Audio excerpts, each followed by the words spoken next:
First of all, want to congratulate Jim Delaney on his retirement. Obviously, being new to the Big Ten, certainly, even though I was new to the Big Ten, I'm keenly aware of his impact on our league, his forward thinking, and he's had an incredible tenure leading the conference. So congratulations to he and his family on the next step in their life. Obviously, we've been back to work here preparing for a Northwestern team that we just faced, a team that, as I mentioned a couple weeks ago, I have a tremendous amount of respect for the job that Chris does, and they've just got some really, really difficult people to guard, in particular with Pardon and Vic Law. And then they've had some transfers, fourth-year transfer, fifth-year transfer that is really Taylor and other guys that have really helped them. We played well here against them a couple weeks ago. Back reviewing the film, we really played a pretty efficient, pretty complete. We struggled shooting the ball early, but pretty efficient, pretty complete game. We played really well. And in particular, had a couple guys play really well, Kaleb being one of them. So we're obviously hard at work here and need to finish up preparation for him. Is there any update on Kaleb's status? Could you have him tomorrow, or what is his prognosis look like? As I mentioned last week, with Kaleb being suspended by the athletic department, he will be out for tomorrow. And you mentioned Pardon, and you mentioned obviously they've got a lot of interior size, and they can really pack the paint. What's the challenge like of trying to get some more post touches and inside-out movement that you weren't able to get like at Purdue without Kaleb now? Yeah, I think that's one of the things that we're in transition here, trying to figure out. What's the best way to attack defenses, given the fact that much of our offensive game plan and attack from day one has been, at least in large part, centered around playing out of the post, because we felt like that was going to be our best option this year. And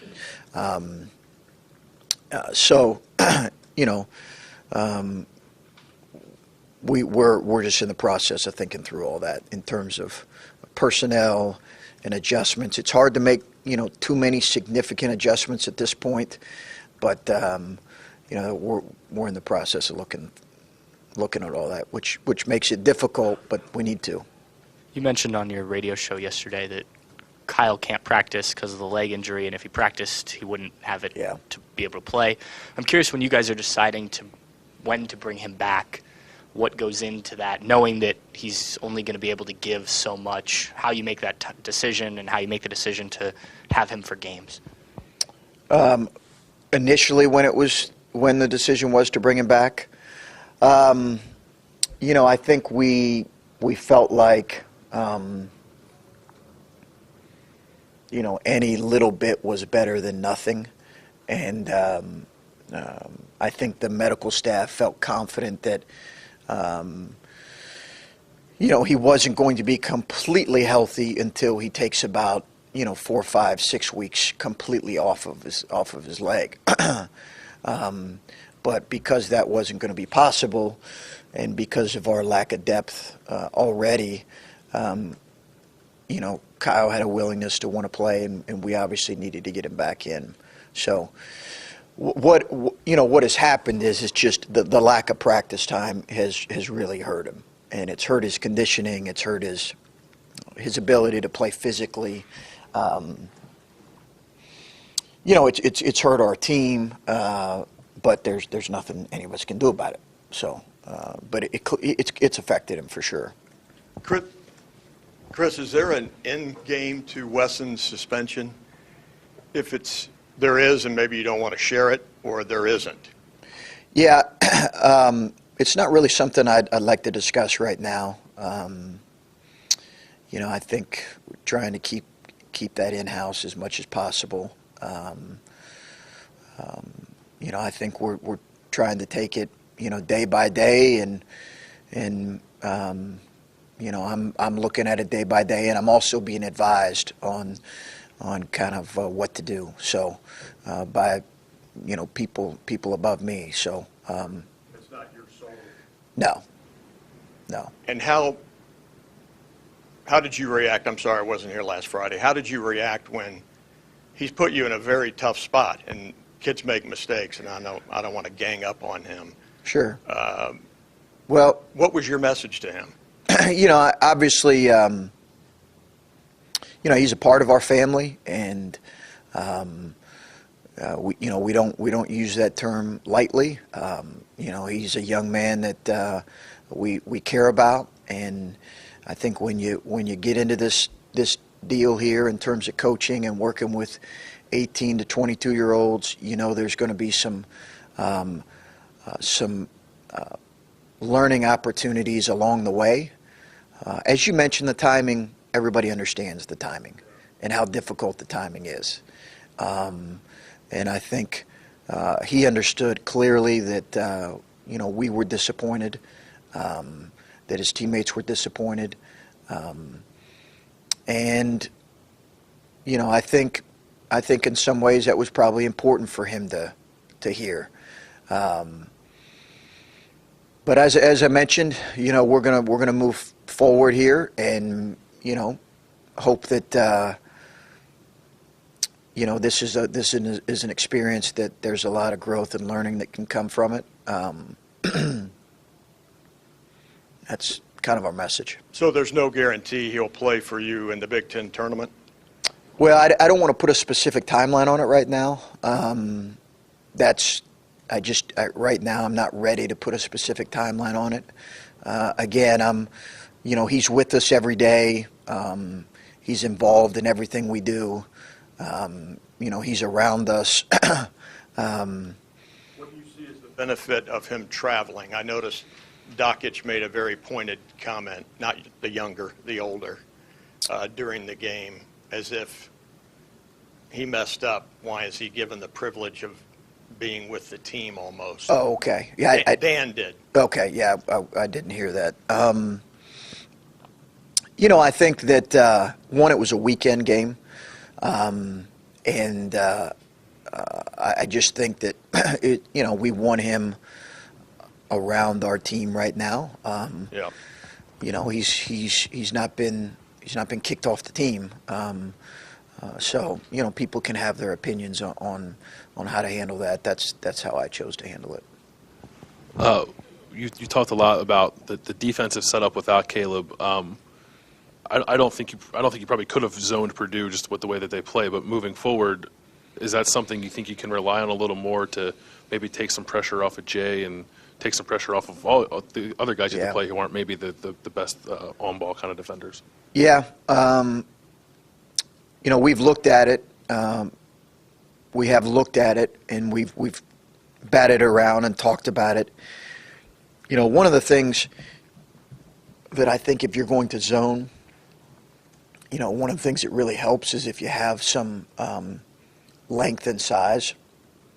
And part of the reason we committed to playing more zone this year was because of Kaleb's foul issues, and he does give you a presence at the rim. We just don't have as much of that right now, and we don't have great length on the perimeter. So, well, it's something we've looked at, and it's something we have in our package. I don't know that I want to get in the specifics of how much we'll use it, but it is something we have in our package. And then with Jay on the offensive end, it seemed like they just really didn't guard him if he wasn't on the block. And I don't know, what's your comfort level with him shooting jump shots? Because watch him warm up, and it looks like it's a decent-looking shot, and I think he's hit a couple in games. Like, what's your comfort level, and how far out can he start taking jump shots? He's very accurate mid-range jump shooter. Very accurate. He just, we ran a play for him to open the game the other day.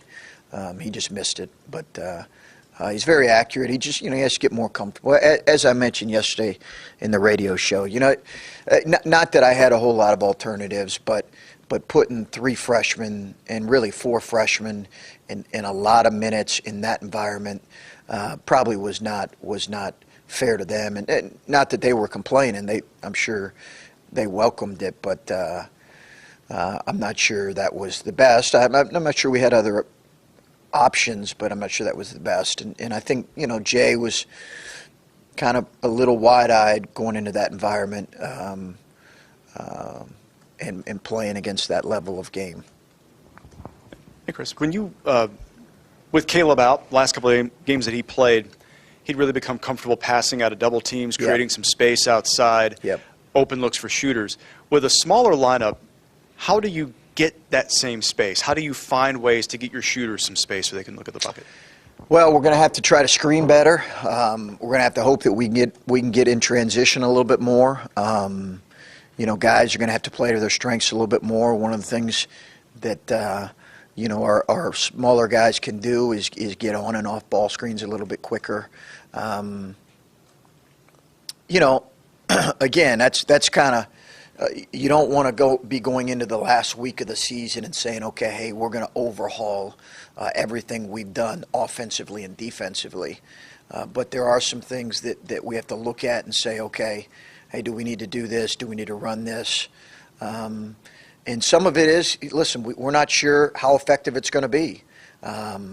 When because Kyle hasn't played a whole lot, and Jay, at least here consistent lately, and Jay hasn't played a whole lot throughout the season. So it's a little bit of, in some ways, you're trying to figure out on the in live game experience what guys are capable of. Chris, you had mentioned that there were some steps that Kaleb needed to take. Are those things proceeding at a pace? Yes. Okay. Yes, they are. Has Harrison Hookfin learned the 1 or 2 plays that you wanted him to learn? Yeah, Harrison is getting there. He's getting there. I think it's going through practice yesterday, we're teaching him, the very beginning stages of ball screen defense. Not because, he was well coached in high school, not because of that, but just it's different. And yeah, we've had him on scout team the whole time.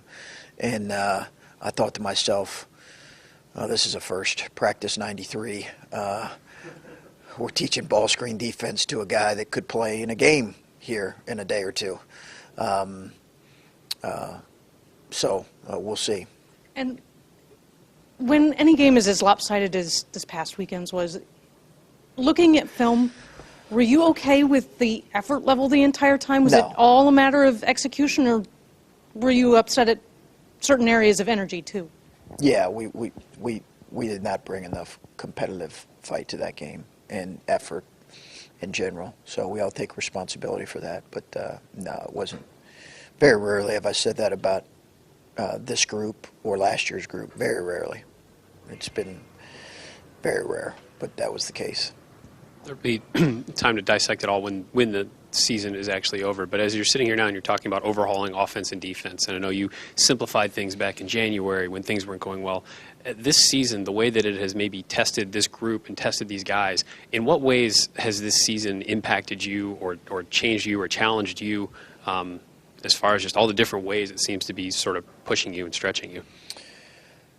I just, I think,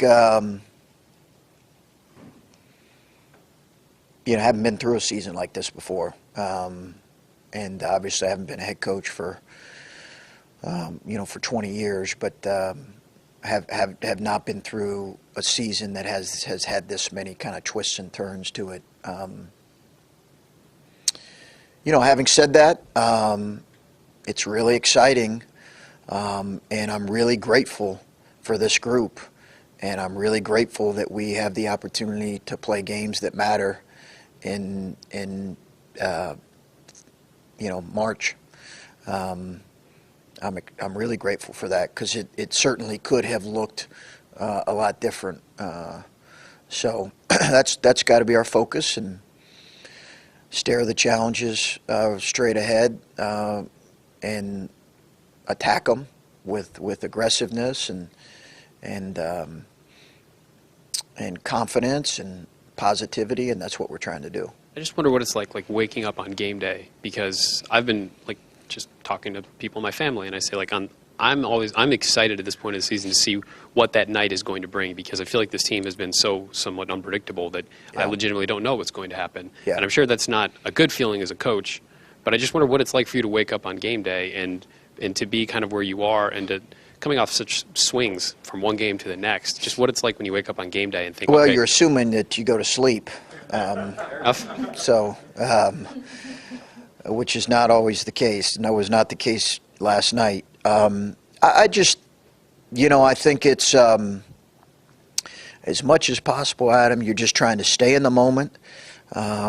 You're trying to coach your team and coach and prepare your team and do as well as you can. And I'm critical when I don't do a good job of that, but that is whatever kind of hits us, whatever comes our way. CJ ankle injury a couple games ago, a shoulder injury, Kyle's injury, this issue with Kaleb. You're just trying to coach your team. Let's find a way to put ourselves in the very best spot we can be in. Let's be grateful for the opportunity that we have, and then attack it. And whatever happens, happens. And we'll live with the results.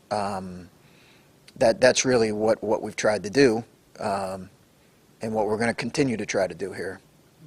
Even with especially with the loss of Kaleb, do you feel like there's an added pressure on Kyle to play as if he were 100% healthy in Sure, the stretch of but games? we need that. Yeah, I don't know if pressure is the right word, but I think I think is he needed more now? Certainly, and there's no question that I think that's probably exciting to him. But yeah, absolutely, and he can only do what he can do, right? He can't do more.